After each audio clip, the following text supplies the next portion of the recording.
ప్రథమ చికిత్స ప్రాణాలను కాపాడుతుంది. సరైన ప్రథమ చికిత్స అందించడంలో ముఖ్యమైన భాగం ఏమిటంటే బాధితుడిని సురక్షితంగా మరియు సరిగ్గా ఎత్తడం మరియు హాస్పిటల్కి తీసుకువెళ్ళడం. ఈరోజు విషయం ప్రథమ చికిత్స, బాధితుడిని ఎత్తడానికి మరియు మోసుకెళ్ళడానికి techniques. First aid, techniques of lifting and transporting a victim. ఏ పరిస్థితిలో ఏ విధంగా ఎత్తాలి అనేది అర్థం చేసుకోవడం చాలా ముఖ్యం. తప్పుడు పద్ధతిలో ఎత్తినట్లయితే బాధితుడికి ఇబ్బంది మరింత పెరగచ్చు.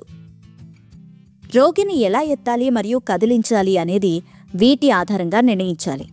బాధితుడి యొక్క పరిస్థితి యొక్క తీవ్రత, బాధితుడి యొక్క బరువు, ప్రథమ చికిత్స అందించే వ్యక్తి యొక్క శారీరక బలం మరియు సామర్థ్యం, మరియు బాధితుణ్ణి ఎంత దూరం తీసుకువెళ్ళాలి. ఎలా ఎత్తాలో నేర్చుకునే ముందు కొన్ని ప్రాథమిక నియమాలు. బాధితుడు ప్రమాదంలో ఉంటేనే అతన్ని ఎత్తండి లేదా కదిలించండి, లేకపోతే సహాయం కోసం వేచి ఉండండి. సహాయం చేయడానికి మరొక వ్యక్తి లేకపోతే ఒక వ్యక్తి విధానాన్ని ఉపయోగించండి.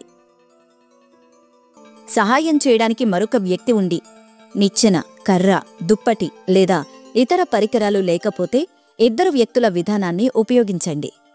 సంఘటన స్థలంలో నిచ్చెన, కర్రలు, దుప్పటి, కుర్చీ, బెంచ్ లేదా మంచం వంటివి అందుబాటులో ఉన్నాయి మరియు మీరు ఒంటరిగా లేరు. అటువంటప్పుడు కావలసిన ఏర్పాట్లు చేసి వారి సహాయంతో బాధితుణ్ణి పైకి లేపండి. బాధితుణ్ణి హాస్పిటల్కి తీసుకువెళ్ళడానికి 4 చక్రాల వాహనం అత్యంత సురక్షితమైనది. ద్విచక్ర వాహనమైతే మరొక వ్యక్తి బాధితుడి వెనక కూర్చొని మద్దతు అందించాలి. బాధితుణ్ణి ఎత్తడానికి మీరు ఏ క్రమంలో పనిచేయాలో చూడండి. 1. చెక్, బాధితుడి పరిస్థితి మరియు గాయాలను అంచనా వేయండి. 2. గాయాలను జాగ్రత్తగా చూసుకోండి. 3. ఫ్రాక్చర్ లేదా ఎముక పగిలినట్లయితే ఆ శరీర భాగానికి ఇలా చేయండి. పుర్రె, మెడ లేదా వెన్నెముక విరిగే అవకాశం ఉంటే, ప్రాణాపాయం ఉన్న పరిస్థితి ఉంటేనే బాధితుణ్ణి సంఘటనా స్థలం నుంచి తరలించండి లేదా కదిలించండి. బాధితుణ్ణి శాంతింపచేయండి మరియు మీరు వారిని ఎలా మరియు ఎందుకు తీసుకువెళ్లబోతున్నారో వారికి చెప్పండి. దీనివల్ల బాధితుడు భయాందోళనకు గురికాడు. వీలైతే బాధితుడి సహాయం తీసుకోండి.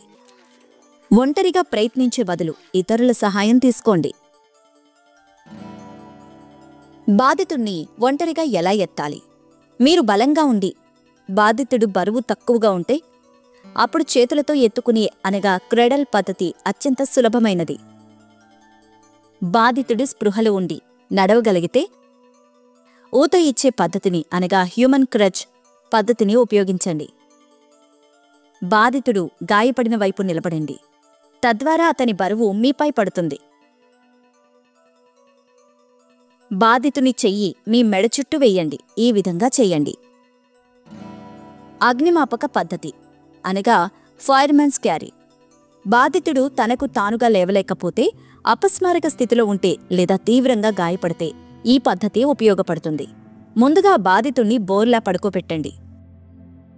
మీ చేతులను వారి చేతుల కింద ఉంచి బలంగా ఎత్తి బాధితుణ్ణి నిలబెట్టండి. తర్వాత వంగి బాధితుణ్ణి మీ భుజాలపైకి ఎత్తండి.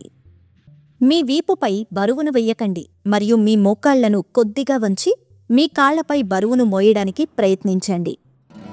ఇద్దరు వ్యక్తులు కలిసి ఎలా ఎత్తుతారు అనగా 2 పర్సన్ మెథడ్. చేతులపై కూర్చోపెట్టుకోవడం ఒక సులభమైన మార్గం. ఇప్పుడు బాధితుడు మీ జోడించబడిన చేతుల మీద కూర్చోపెట్టుకోండి. బలాన్ని ఉపయోగించి లేవండి. బాధితుడి ముఖం మీరు నడుస్తున్న దిశలో ఉండాలి. సంఘటనా స్థలంలో కుర్చీ అందుబాటులో ఉంటే దాన్ని ఉపయోగించడం వల్ల ఎత్తడం సులభంగా మరియు సురక్షితంగా ఉంటుంది. కుర్చీ బలాన్ని తప్పకుండా తనిఖీ చేయండి. బాధితుణ్ణి కుర్చీపై కూర్చోబెట్టండి. ఆ తర్వాత ఈ విధంగా తల మరియు పాదాల వైపు నిలబడి బాధితుణ్ణి పైకి ఎత్తండి. బాధితుణ్ణి సురక్షితంగా ఎత్తడానికి దృఢమైన కంబలి లేదా దుప్పటి కూడా చాలా ఉపయోగకరంగా ఉంటుంది.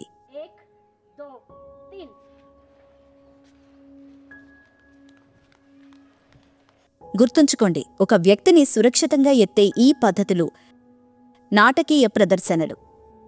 ఈ పద్ధతులను కేవలం వీడియోలను చూడటం ద్వారా నేర్చుకోలేం. మీరు ఎప్పటికప్పుడు సాధన చేయాలి మరియు దానిలో ప్రావీణ్యం సంపాదించాలి. మీకు నైపుణ్యం మరియు ఆత్మవిశ్వాసం లేకపోతే అత్యవసర పరిస్థితిలో బాధితుణ్ణి ఎత్తడానికి లేదా మోసుకు వెళ్లడానికి ప్రయత్నించవద్దు.